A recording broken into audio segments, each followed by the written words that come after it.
Did you know there's a Japanese motorcycle from the 1970s that's still running after 1 million miles? That's enough to circle the Earth 40 times. Hey Spotlight Riders, welcome back to Motorcycle Spotlight, where we shine a light on the innovations shaping our riding future. Today we are diving into something special. The 1970s marked the zenith of Japanese engineering prowess, with companies like Honda, Yamaha, and Kawasaki revolutionizing motorcycle design through ruthless innovation and precision manufacturing. While American and European makers struggled with quality control, Japanese factories were producing machines that could run for hundreds of thousands of miles with basic maintenance. Today, these vintage Japanese motorcycles represent more than just transportation. They're rolling proof of an era when reliability wasn't just a goal, but an obsession. Let's count down the most indestructible Japanese motorcycles of the decade that changed everything. At number 10, Kawasaki H2. In 1972, Kawasaki released the H2 Mach 4, a motorcycle that redefined performance limits and earned its Widowmaker name. This 748cc two-stroke triple dominated the numbers game, producing 74 horsepower when its closest rival, the Trump Trident, managed just 58. The H2's lightweight frame and raw power delivered blistering acceleration, hitting 60 miles per hour in 5 seconds and reaching 126 miles per hour top speed. Yet this savage performance came with a price. The basic tubular frame struggled to contain the engine's brutal power delivery, causing severe handling issues. Two steering dampers couldn't tame its tendency to flex and weave, with most weight over the rear wheel, and a short swing arm in front would launch skyward at the slightest provocation. By 1975, stricter regulations and an oil crisis ended H2's reign, but it left an indelible mark as the pinnacle of the 1970s two-stroke XS. But if you thought the H2's wild nature was impressive, wait until you see what Suzuki brought to the table with their game-changing T500. Number 9. Suzuki T500. In 1968, Suzuki shattered the perception that big two-strokes were unreliable by launching the T500. While earlier large displacement two-strokes struggled with overheating and excessive fuel consumption, Suzuki's engineering team, led by former MZ designer Ernest Degner, created an engine with massive cooling fins and refined port timing. The T500 delivered 44 horsepower, matching British 650 twins, while offering remarkable reliability through innovations like the powerhouses oil injection system and gear-driven oil pump. Its flexible power delivery and practical features, like the swappable gear shift position, made it popular in export markets. The T500 XS in both street and racing applications proved that two-stroke performance could coexist with everyday usability. This breakthrough paved the way for Suzuki's later GT series and established Japanese dominance in the middleweight motorcycle segment. As Suzuki's T500 demonstrated that power and reliability could coexist in a two-stroke design, Yamaha took this foundation and unleashed its full potential. Number 8. The Yamaha RD350. Two-stroke thunder meets street-legal performance in the Yamaha RD350, a motorcycle that redefined accessible speed in the 1970s. This lightweight warrior packed 39 Japanese spec horsepower into a 342-pound frame, creating a power-to-weight ratio that rivaled larger machines. The RD's reed valve induction system and oil injection transformed the smoky two-stroke from a temperamental track beast to a daily rider. Behind its unassuming looks lurked a split personality. Docile at low RPMs, but unleashed the throttle past 6,500 RPM, and the RD transformed into a howling demon. The 52.1-inch wheelbase and precise handling earned it the nickname Giant Killer, as it embarrassed larger bikes in the twisties. While primitive brakes and basic suspension showed its budget roots, the RD350 proved that lightweight agility trumped brute force, establishing a template for future performance motorcycles. Before we move further into these engineering marvels, if you're as passionate about classic motorcycles as we are, make sure to hit that subscribe button. We're constantly uncovering fascinating stories about legendary bikes and the engineering breakthroughs that made them possible. Number 7. Honda CB450.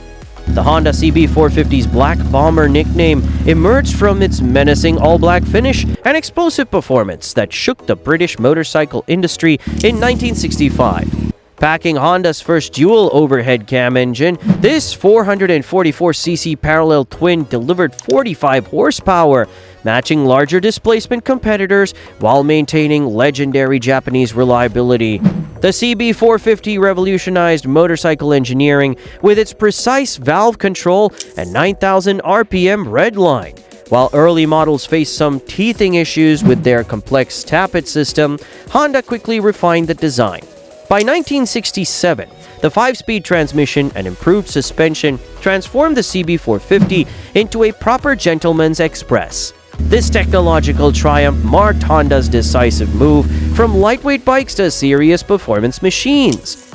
The CB450 proved Japanese manufacturers could compete in the premium motorcycle segment, setting the stage for the legendary CB750 superbike that would follow.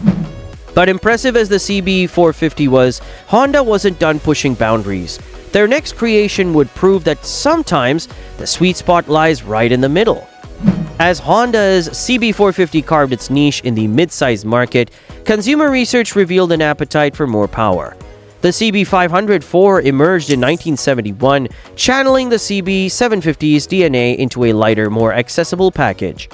At its heart, the 498cc SOHC engine delivered 48 HP through 4 synchronized Keihin carburetors, a masterpiece of engineering that proved its worth beyond showrooms.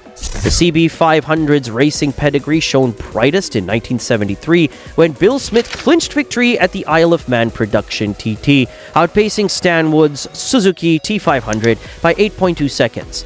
This triumph validated Honda's approach to the growing engine capacity race among manufacturers.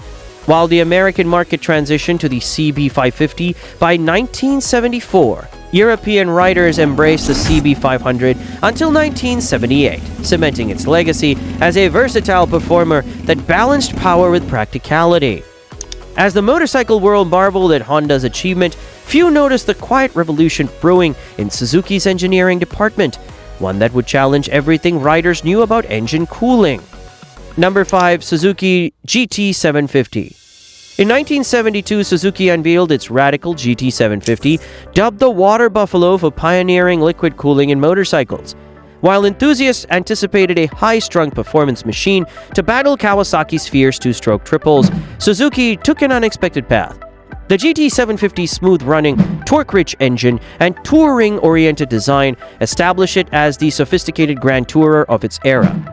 Its 750cc water-cooled triple delivered reliable power from 2,000 to 7,000 RPM, wrapped in a package that prioritized long-distance comfort over quarter-mile times. The bike's innovative cooling system provided constant performance across varying conditions, a game-changer for touring riders. Though its genteel nature initially puzzled some speed seekers, the GT750's refined character and impressive durability earned it a devoted following, with many examples logging over 8,000 miles. This pioneering machine helped cement Suzuki's reputation for building exceptional all-around motorcycles. Meanwhile, in Honda's Skunk Works, engineers were asking themselves a provocative question. What if the sophistication of a multi-cylinder engine could be distilled into a more accessible form? At number 4, Honda CB350. The Honda CB350-4 carved its niche as Honda's masterful response to the growing entry-level market in 1974.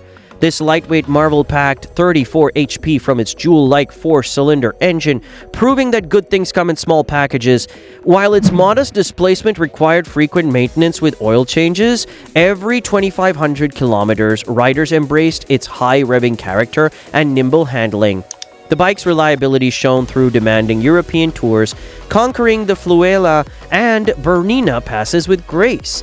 Even when faced with cam wear in the scorching Italian Riviera, it soldered on.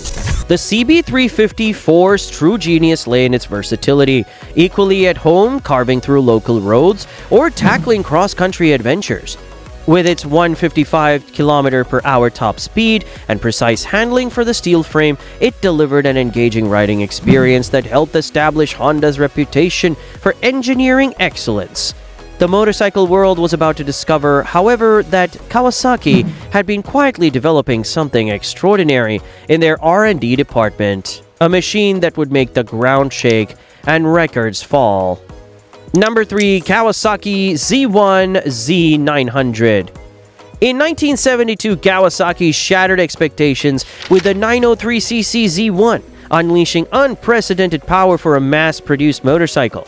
At Daytona Speedway, it decimated over 50 speed records, including a blistering 24-hour endurance run averaging 109 miles per hour. This engineering masterpiece packed 82 horsepower through its dual overhead cams, eclipsing Honda's CB750 by 16 HP and hitting speeds beyond 130 miles per hour. The Z1 dominated production racing, claiming 4 consecutive Castrol 6-hour victories at Amaru Park from 1973 to 1976. Kawasaki's first 4-stroke creation featured a robust roller-bearing crankshaft, hemispherical combustion chambers, and cross-flow heads, technology previously reserved for exotic European machines. Despite management's initial safety concerns, the Z1 redefined motorcycle performance boundaries. Its success spawned minimal changes across subsequent C900 models, proving the original design's excellence. For the first time, everyday riders could experience supercar-level acceleration at a fraction of the cost. Lost in the thunder of this Japanese horsepower war, another manufacturer was taking a different path, one that would prove there was still life in the classic British formula. Number 2. Yamaha XS650.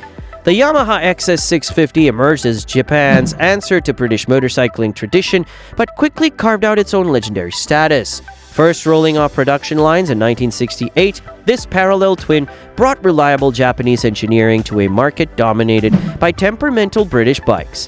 The late Tony Hall of Halco summed it up perfectly.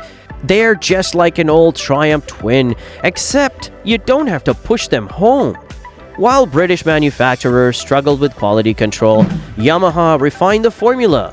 The XS650's overhead cam design delivered both low-end grunt and high-rev capability, a combination its British counterparts couldn't match. This versatility helped the model survive in production for an impressive 17 years, even as other manufacturers moved away from the twin-cylinder format. The XS650's influence echoes through modern motorcycle design, with its 360-degree firing order inspiring contemporary parallel twins from multiple manufacturers. Amid Yamaha's refinement, Kawasaki's dominance, and anything in between, one truth remains: every revolution has an origin. The Honda CB750, released a year earlier, redefined motorcycling, setting the standard that its successors strive to match. And at number 1, Honda CB750. When Honda released the CB750 in 1969, it redefined what motorcycles could be. The bike's transverse-mounted inline-4 engine delivered 67 horsepower through a bulletproof 5-speed transmission, a performance that left competitors scrambling to catch up. Beyond raw numbers, the CB750 brought unprecedented sophistication, electric start, multiple cylinders, and reliable disc brakes, packaged at a price within reach of everyday riders. The machine's impact rippled through motorcycling history, with over 553,000 units produced. Early K models now command £10,000 plus prices, while later F1 variants remain accessible entry points to classic ownership. The CB750's influence extends beyond sales figures. It established Japan as a premier motorcycle manufacturer and sparked an arms race of technological innovation that transformed the industry. This revolutionary 4-cylinder layout became the template for modern sport bikes, cementing the CB750's legacy as the blueprint that shaped motorcycling future. Was there a legendary Japanese motorcycle from the 1970s that deserved a spot on our list? Share your thoughts in the comments below. We're always excited to hear your motorcycle stories and insights. And if you enjoyed this journey through motorcycling history, be sure to hit that like button and subscribe to join our growing community of passionate riders. We've got plenty more fascinating motorcycle content coming your way.